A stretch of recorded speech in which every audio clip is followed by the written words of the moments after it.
Rachel Reeves is sharpening her axe, facing a grim economic forecast and a massive £20 billion black hole in the public finances. The Chancellor is poised to deliver a budget that gives with one hand but takes away heavily with the other. Here is exactly how the government plans to balance the books using your money. First, the big news for pensioners. On the surface it looks like a win. Under the triple lock guarantee, the state pension is set to rise by 4.8% next April.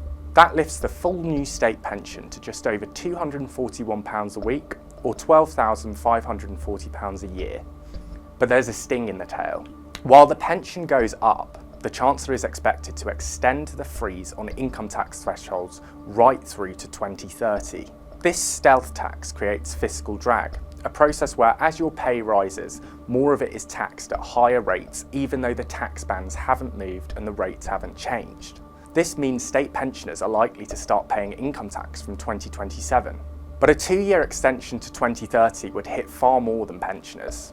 The Institute for Fiscal Studies estimates around 960,000 more workers will be pulled into higher tax bands as wages grow but thresholds stay the same. Extending the freeze to 2030 would raise about £8.3 billion for the Treasury, but leave a typical worker £2,310 worse off by the end of the decade. Next, for working families, there's a major trade-off coming. Reeves is expected to scrap the controversial 2-child benefit cap, a move that could lift 350,000 children out of poverty. But that money has to come from somewhere, and it looks like your workplace pension perks are in the firing line. The Treasury is looking at capping salary sacrifice schemes. Currently, these schemes let you boost your pension tax-free, but a mooted plan could see national insurance charged on any contributions over £2,000 a year. Experts warn this could discourage people from saving for retirement and heap huge costs onto businesses.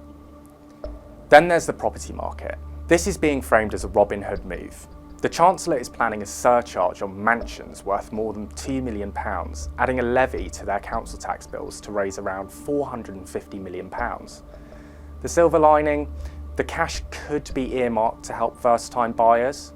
This could involve reforms to stamp duty and potentially scrapping the penalty on lifetime ISAs for those buying homes over £450,000. But if you enjoy the finer things in life, prepare to pay the premium. The fun taxes are going up. The Chancellor is looking to hike taxes on online betting and gaming. While this could raise billions, the industry warns it could decimate the high street, putting 40,000 jobs and hundreds of local bookies at risk.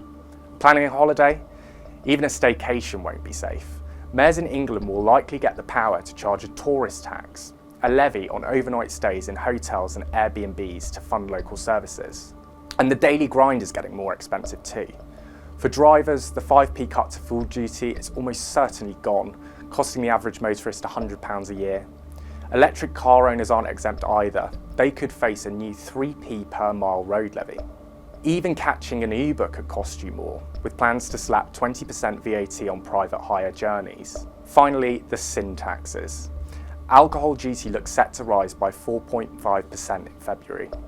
That could add about 14p to a bottle of Prosecco and 16p to a bottle of red wine. Meanwhile, smokers face a price hike to nearly £18 a pack. And even your sweet treats are a target.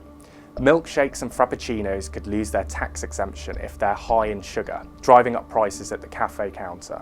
It is shaping up to be a tough budget. Whether you are a pensioner, a parent, or just someone who enjoys a pint and a holiday, Rachel Reeves is coming for a slice of your budget to fix hers.